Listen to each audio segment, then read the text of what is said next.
राम मंदिर में चंदा चोरी मामले में सीएम योगी आदित्यनाथ के द्वारा एसआईटी का गठन किया गया है। आज जब एसआईटी ने अपनी रिपोर्ट सौंप दी है और कई लोगों के ऊपर एफआईआर दर्ज हो चुकी है, तो जो पार्टियां, अखिलेश यादव की बात करें तो अखिलेश यादव के राज में राम भक्तों के ऊपर गोलियां चलाई गई।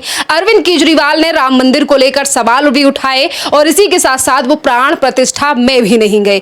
आज जब मुद्दा चल रहा है, एसआईटी की जांच चल रही है, तो अरविंद केजरीवाल से लेकर अखिलेश यादव के द्वारा जो सवाल उठाए जा रहे हैं, क्या आपको वाकई में लगता है सर कि ये राम भक्तों के लिए सोच रहे हैं या सिर्फ और सिर्फ 2027 के चुनावों को देखते हुए मुद्दा बनाया जा रहा है विपक्ष की तरफ से? देखिए, ये तो जाहिर है कि 2027 के चुनाव को लेकर ये राजनीतिक रोटियां सेकने पहुंच गए हैं।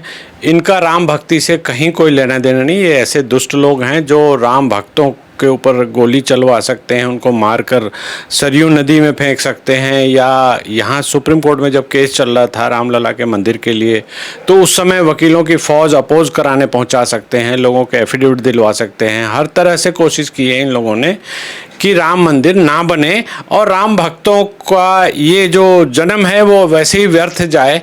तो अब जब जरा सा इनको मिल गया है मसाला कि वहाँ पर चंदों में कुछ जो धन आया था उसमें अनियमितताएं हैं या गड़बड़ी है, तो ये उस चीज़ को तिल का ताड़ बनाकर आगे पहुँचाने की कोशिश कर रहे हैं, राजनीतिक रोटियां सेकने की कोशिश कर रहे हैं और कुछ नहीं कर रहे हैं। स्टेट गवर्नमेंट ने, जो वहाँ के मुख्यमंत्री हैं, उन्होंने एसआईटी गठित की। चूँकि क्राइम वहाँ पर हुआ होगा तो एसआईटी ने रिपोर्ट सबमिट कर दी है, उस पर एफआईआर बन गई है, उसमें 8 लोग सस्पेक्टेड हैं, बाय नेम हैं। तो उनको अब उनसे क्वेश्चनिंग भी की गई है, उनमें से कुछ लोगों को अरेस्ट भी किया गया है। तो अब ये राजनीतिक रूप से ये कह रहे हैं कि बड़े लोगों को बचाने के लिए इन ड्राइवर्स को या जो इनके नीचे के तबके के लोग थे उनको इस एफआईआर में फंसा दिया गया। ऐसा कुछ नहीं है। जो काम करता है, जैसे हेड ऑफ द स्टेट कोई होता है, तो वो हर चीज़ पे ताला लगाने वो खुद नहीं जाएगा। अगर कहीं सेफ कोई चीज़ है या बैंकों का ताला लगना है, तो जो जिम्मेवार है, जिसके पास चाबी है या जिसकी गार्डिंग की ड्यूटी है, उसी को दोषी माना जाएगा। तो अब नाम, ये बात अलग है कि नाम खराब होगा ट्रस्ट के लोगों का, ट्रस्टियों से ये कहेंगे, फिर पॉलिटिकल पार्टी को भी कहेंगे जो केंद्र में अभी तो सौभाग्यवश वही पार्टी है जिन्होंने राम मंदिर का आंदोलन चलाया था। तो ये कहीं ना कहीं कहेंगे कि इस पार्टी ने चंदा चोरी की है, ये किया वो किया है। ये ढकने की कोशिश है। अखिलेश यादव शायद अपनी जो सत्ता है वो भूल गए हैं, उनके पिताजी ने क्या किया वो भी भूल गए हैं। उन्होंने जो राम भक्त गए थे वहाँ मंदिर बनाने कार सेवा में, उनको गोली मारकर सरयू नदी में डेड बॉडीज़ को फेंक दिया, गायब कर दिया, लापता कर दिया। तो उसके अलावा जो केजरीवाल साहब हैं, उन्होंने जो दिल्ली में गुल खिलाए हैं, शराब नीति बनाकर दलाली का पैसा खाया, हजारों करोड़ रुपया घपला किया, और उसके बाद जब दिल्ली की जनता ने उनको नकार दिया, बिल्कुल बुरी तरह से नकार दिया, तो अब उनके पास कोई काम तो है नहीं। तो वो ऐसी जो मसले हैं इनको लेकर ये छोटी छोटी घटिया राजनीति करने के लिए अब इनको याद आ गया कि रामलला के दर्शन भी करने चाहिए, वहाँ पर चंदा भी देना चाहिए, ताकि ये इस विषय को उठा सकें, इस राजनीति को कर सकें। जब इनको इतने ही बड़े ये राम भक्त थे, तो इनको जब वहाँ पर मंदिर का उद्घाटन हुआ था या जब शिलान्यास हुआ था, तब ये क्यों नहीं गए? और तब ये माखौल उड़ा रहे थे, राम भक्तों का भी माखौल उड़ा रहे थे।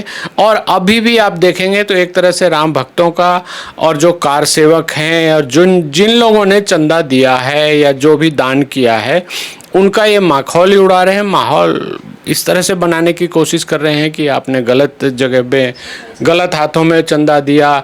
तो ये घटिया राजनीति के अलावा और कुछ नहीं है। और जो विधानसभा के चुनाव हैं उत्तर प्रदेश में अगले साल 2027 में, हो सकता है कि इनकी निगाह वहाँ पर हो, क्योंकि ये घटिया लोग हैं। ऐसे ही करके इन्होंने 2012 में दिल्ली में इस तरह का एक तूफान खड़ा किया और यूपीए गवर्नमेंट को हटाने के बाद ये दिल्ली में सत्ता आए। 10 साल में इन्होंने दिल्ली में कुछ नहीं काम किया, सिर्फ बयानबाजी करते रहे। उसके बाद लोगों का पैसा चुराया, शराब की नीति बदलकर दलाली खाई और कुछ नहीं किया।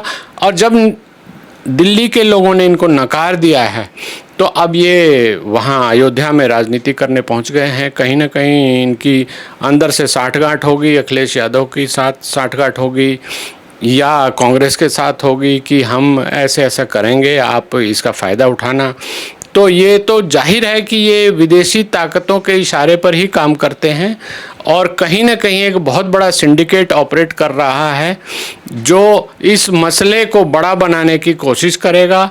और अगर आप देखें तो अभी के राजनीतिक माहौल में आप ये भी देखेंगे कि अयोध्या के बाद ये थोड़े दिन में जंतर मंतर पर भी केजरीवाल साहब मिलेंगे। हालांकि जो सीजेपी जो कब्जे में वहाँ बैठी है जंतर मंतर पर, वो पता नहीं इनको आने दे, जाने दे, अंदर जाने भी दे या नहीं दे, लेकिन ये वहाँ जाएंगे, उनके साथ राजनीति करेंगे, ये ऐसा लग रहा है। क्योंकि इनके पास इस घटिया राजनीति के अलावा जो सरकार के विरोध में जो भी मुद्दा मिल जाए उसमें ये साथ चल पड़ते हैं और वहाँ पर नाटकबाजी करते हैं और उसके अलावा कुछ नहीं करते। तो ऐसे लोगों का भारत की जनता ने बिल्कुल बुरी तरह से नकार दिया और कहीं कोई अस्तित्व इनका है नहीं भारत की राजनीति में। अखिलेश यादव हो, केजरीवाल हो या फिर कांग्रेस हो, आज एसआईटी के द्वारा रिपोर्ट सौंपी गई है और 8 लोगों का, जिनका जिक्र आपने भी किया है कि मामला दर्ज हो चुका है।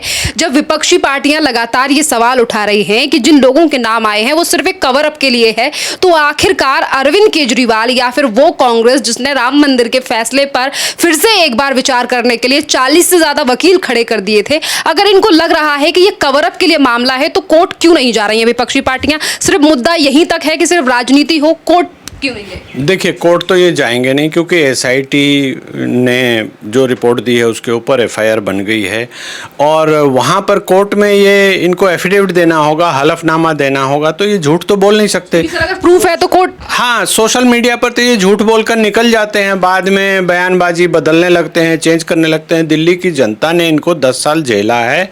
ये जो आप 2012-13 के इनके वीडियोज़ उठाकर देख लीजिए जिसमें ये कहते थे कि वाईफाई होगा, मार्शल होंगे, महिलाओं की सुरक्षा होगी, ये होगा, वो सब जब सत्ता में आए उसके बाद इन्होंने क्या किया उसकी कोई फाइल भी नहीं बनी, कहीं कुछ नहीं हुआ।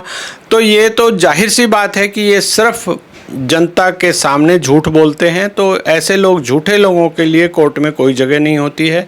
उनके पास अगर कोई सबूत है तो मैं दावत देता हूं कि वो आएँ, कोर्ट में एप्लीकेशन लगाएं और पिटीशन फाइल करें और सारे सबूत दें और जो भी कहना चाहते हैं, जो सोशल मीडिया में या मीडिया में प्रेस कॉन्फ्रेंस में जो वो बयानबाजी कर रहे हैं उसको लेकर एफिडेविट फाइल करें और तब इनको पता लग जाएगा कि भारत के संविधान निर्माताओं ने ऐसे लोगों के लिए क्या क्या व्यवस्था बना रखी है और पता चले कि थोड़े दिन बाद ये फिर से जेल में पहुंच गए और जो शराब की दलाली में जो ये पैसा खाया था, इनका पैसा उस तरह से कहीं ना कहीं सब पकड़ा जाएगा और ये बहुत जल्दी ही इन सारे मसलों पर जो ये चीज़ें चल रही हैं इनके ऊपर, उसमें जो कंट्राडिक्शन इनका आएगा उसमें कहीं ना कहीं ये फंसते हुए नज़र आएंगे। इसलिए ये ऐसी घटिया बयानबाजी करके सोशल मीडिया पर, मीडिया में जो प्रेस कॉन्फ्रेंस कर रहे हैं, जो खेल खेल रहे हैं, वो सिर्फ